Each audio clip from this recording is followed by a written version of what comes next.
Perkenalkan, nama saya Arini Syaulia Rizky Fernanda dari kelas IF 206 dari Prodi PJJ Informatika. Yang terhormat untuk Ibu Cian Ramadona, Eskom Mkom, selaku dosen pengampu mata kuliah basis data.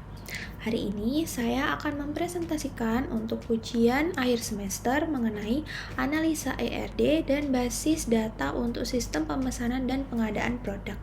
Berikut adalah ERD yang akan saya analisis untuk hari ini, ERD atau Entity Relationship Diagram.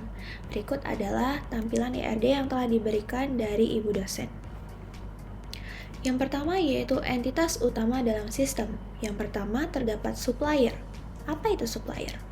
Merupakan orang atau perusahaan yang berperan sebagai penyedia bahan baku yang diperlukan perusahaan untuk produksi produk. Supplier ini adalah sumber awal dari rantai pasok. Yang kedua ada shipment.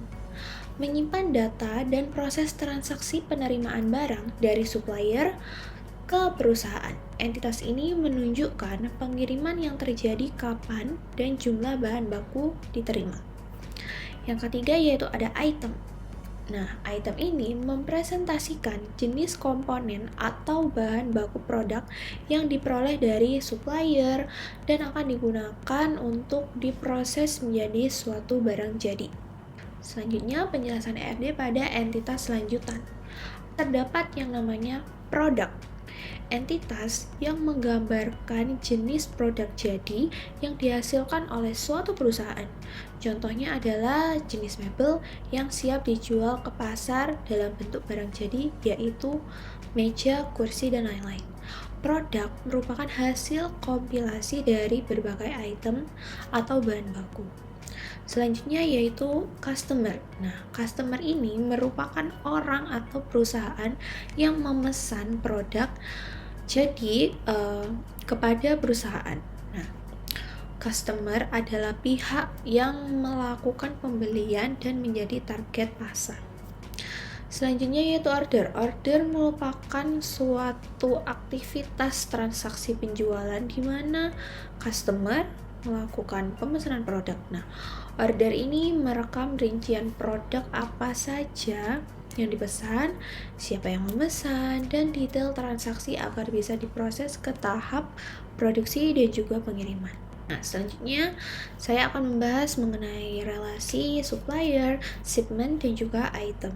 Nah, yang pertama ada supplier send shipment. Nah, supplier send shipment ini menjelaskan bahwa supplier bertanggung jawab mengirimkan barang atau bahan baku ke perusahaan.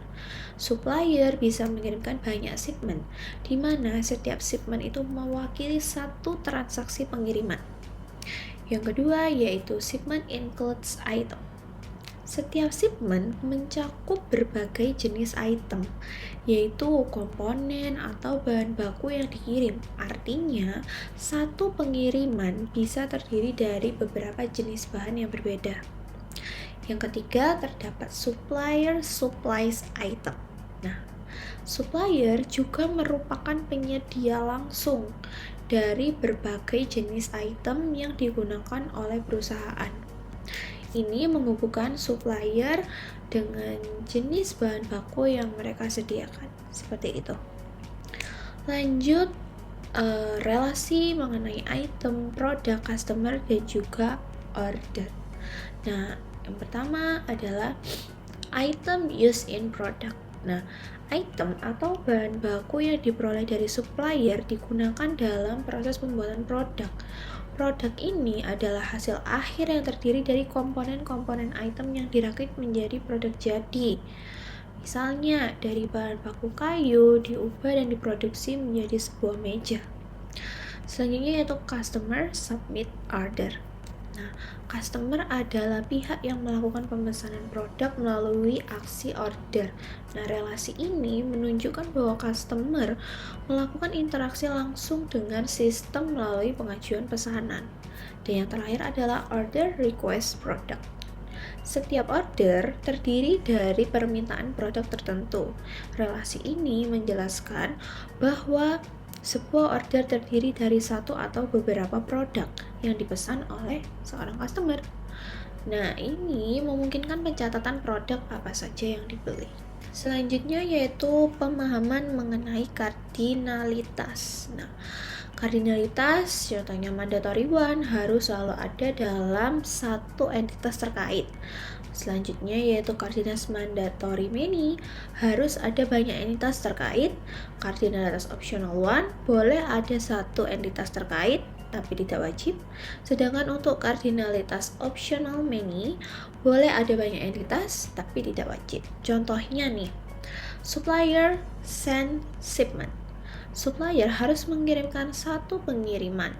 Nah, itu contohnya mandatory many. Sedangkan untuk shipment includes item, yaitu pengiriman harus punya paling sedikit satu item untuk mandatory one. Nah, yang terakhir adalah proses bisnis utama berdasarkan ERD yang sudah diberikan oleh Ibu dosen. Yang pertama merupakan perusahaan mendapat bahan baku dari supplier melalui pengiriman shipment. Setiap pengiriman terdiri dari berbagai jenis bahan item. Item bahan baku ini dipakai untuk membuat produk. Nah, lalu customer mengirimkan pesanan produk melalui order, dan order ini meminta produk tertentu dari suatu perusahaan yang menyediakan bahan baku. Seperti itu.